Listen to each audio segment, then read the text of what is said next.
नमस्कार साथियों। आज मैं जो कहानी लेकर आई हूँ ये आईसीएसई बोर्ड के 10th क्लास सिलेबस में है। शीर्षक है महाभारत की एक सांझ, जिसके लेखक श्री भारत भूषण अग्रवाल जी हैं। महाभारत के बारे में तो आप सभी जानते ही होंगे। यह एक युद्ध है जो कि कौरवों और पांडवों के बीच हुआ था। लेखक कहानी शुरू करते हैं धृतराष्ट्र और संजय के बीच बातचीत से। धृतराष्ट्र जो कि जन्म से अंधे थे और कौरवों के पिता थे, और उनके सारथी जिन्हें दिव्य दृष्टि मिली थी, जिससे वह युद्ध भूमि की सारी बातों को महल में बैठे ही देख लेते थे और धृतराष्ट्र को सुनाते थे। तो संजय बताते हैं कि अपनी रक्षा के लिए दुर्योधन एक सरोवर में जाकर छुप गए हैं और पांडव उनका पीछा करते हुए वहां पहुंच जाते हैं। भीम दुर्योधन को कायर कहकर फिर से युद्ध के लिए ललकारते हैं, परंतु दुर्योधन बाहर आने से घबरा रहे हैं। युधिष्ठिर कहते हैं, अरे पापी, यदि प्राणों का इतना मोह था तो फिर महाभारत क्यों रचाया? न्याय को ठोकर मारकर अन्याय का पथ क्यों ग्रहण किया? दुर्योधन कहता है, ले लो राक्षसों, यदि तुम्हारी हिंसा इसी से तृप्त होती है तो ले लो, मेरे प्राण भी ले लो, कहकर खड़ा हो जाता है। इस पर युधिष्ठिर कहते हैं, हम तुम्हें अस्त्र और कवच देंगे, तुम हम में से केवल एक व्यक्ति से ही लड़ोगे, स्वीकार है? दुर्योधन कहते हैं, अच्छी बात है, मुझे एक गदा दे दो और फिर देखो मेरा पौरुष। भीम और दुर्योधन में गदा युद्ध शुरू हो जाता है। दोनों में भीषण युद्ध होता है। गदाओं की टंकार से सारा वातावरण गूंज उठता है। दुर्योधन बहुत ही बलशाली और गदा चलाने में निपुण था, किंतु अचानक संजय धृतराष्ट्र को बताते हैं कि महाराज भीम ने दुर्योधन के जंघा पर गदा से भीषण प्रहार किया और दुर्योधन आहत होकर गिर पड़े। फिर संजय आगे बताते हैं कि जब सुयोधन भूमि पर गिर पड़े तो पांडव विजयी होकर हर्ष मनाते हुए अपने शिविर लौट गए। फिर शाम होने पर अश्वत्थामा आए और बदला लेने के प्रण करके चले गए। उसके बाद फिर युधिष्ठिर आए तो वे दुर्योधन के पास आकर बोले, दुर्योधन आंखें खोलो भाई।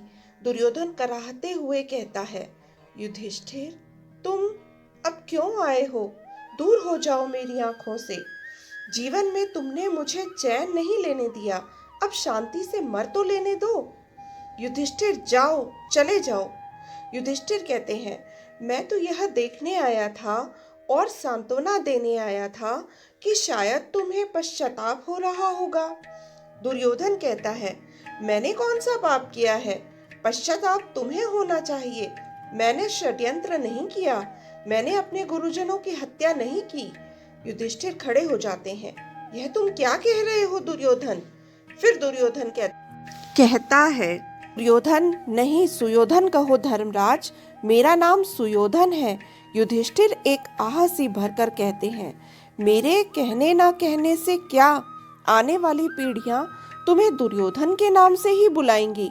फिर युधिष्ठिर कहते हैं, मैं युद्ध की उन चीखों और मारकाट के उस भीषण दृश्य को भुला नहीं हूँ। मैं संहार के उन दृश्यों को भी शांत भाव से सह गया, क्योंकि न्याय के रास्ते पर जो भी करना पड़े मुझे स्वीकार है। दुर्योधन फिर कांपती हुई आवाज से जोर से कहता है, यह तुम्हारा झूठा अहंकार है। युधिष्ठिर, तुमने स्वार्थ के लिए यह युद्ध करवाया।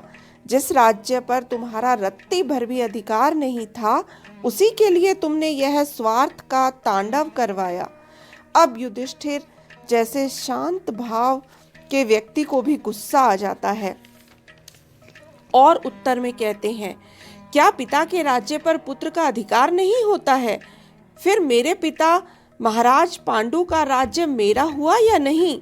परंतु दुर्योधन फिर युधिष्ठिर की ओर उंगली करके कहते हैं, तुम्हारे पिता को राज्य की देखभाल का कार्य केवल इसलिए मिला था कि मेरे पिता अंधे थे, नहीं तो यह अधिकार केवल मेरे पिता का ही था। युधिष्ठिर कुछ मौन हो जाते हैं, फिर तर्क देते हुए कहते हैं, यह केवल तुम्हारा निजी दृष्टिकोण है सुयोधन। आज तक किसी ने इस प्रकार की बात नहीं की। पितामह भीष्म, महात्मा विदुर, कृपाचार्य या स्वयं महाराज धृतराष्ट्र ने भी कभी ऐसी बात नहीं कही। दुर्योधन आगे कहते हैं, यही तो मुझे दुख है कि सबने मेरा हठ ही देखा है, लेकिन मेरे पक्ष का न्याय किसी ने न देखा। और जानते हो इसका कारण क्या था? कारण यह था कि सब तुम्हारे गुणों से प्रभावित थे। युधिष्ठिर कहते हैं, यदि मेरे पक्ष में न्याय न होता तो कोई भी मुझको राज्य देने की मांग ही क्यों करता। दुर्योधन बात काटते हुए कहते हैं, मैं तभी कहता हूँ युधिष्ठिर, यह छोटी सी बात तुम्हें दिखाई नहीं पड़ती कि सभी धार्मिक और न्यायी व्यक्ति मेरा साथ दे रहे थे। भीष्म, द्रोण, कृपाचार्य, अश्वत्थामा सब मेरी ओर क्यों लड़ते। यहाँ तक कि कृष्ण जो तुम्हारे परम मित्र हैं, उन्होंने भी अपनी सेना मेरी ओर से लड़ने के लिए भेजी। अब युधिष्ठिर कुछ थक से जाते हैं और कहते हैं, सुयोधन, मैं यहाँ तुम्हें सांत्वना यानी तसल्ली देने आया था। मैं तो तुम्हारी पीड़ा बांटने आया था। दुर्योधन कहते हैं, मैं कैसे विश्वास करूं?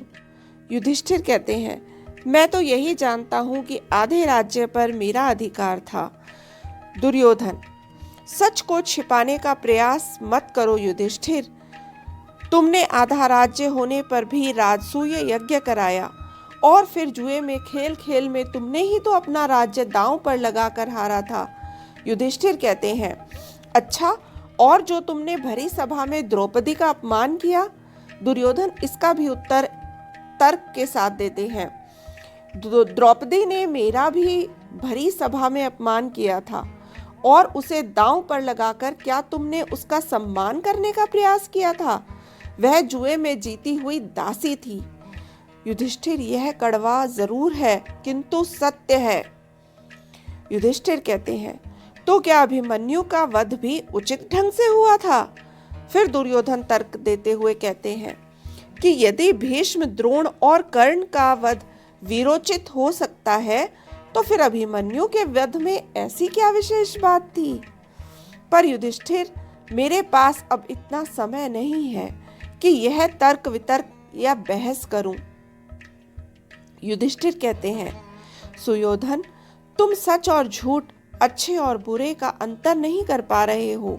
मुझे तुम पर दया आ रही है। अब दुर्योधन की आंखें बंद होने लगी हैं और मुंह से यही शब्द निकलते हैं, जाओ युधिष्ठिर जाओ, गुरुजनों और बंधुओं के रक्त से तिलक करके अपने राज्य सिंहासन पर जाकर बैठ जाओ। याद रखना युधिष्ठिर, मेरे मन में कोई पश्चाताप नहीं। मैंने अंत तक तुमसे टक्कर ली। अब मैं वीरगति को पाकर स्वर्ग जा रहा हूँ। समझे युधिष्ठिर? किंतु केवल एक दुख मेरे साथ जाएगा और वह यही है कि मेरे पिता अंधे क्यों हुए। नहीं तो इतने में ही दुर्योधन सदा के लिए मौन हो जाता है और यहीं पर कहानी का भी अंत हो जाता है। तो यह है दुर्योधन का अहंकार, जिसे केवल अपने दुख, अपने कष्ट और यातनाएं ही याद रहती हैं। ये बात शायद लेखक ने इसलिए भी दिखाई है कि हर व्यक्ति अपने दृष्टिकोण में ही जीता और मरता है। कहानी लंबी थी तो ज्यादा लंबी बातचीत न करते हुए मैं भी यहीं आपसे विदा लेती हूँ। अगली कहानी लेकर जल्दी ही मिलेंगे। तब तक के लिए धन्यवाद और नमस्कार।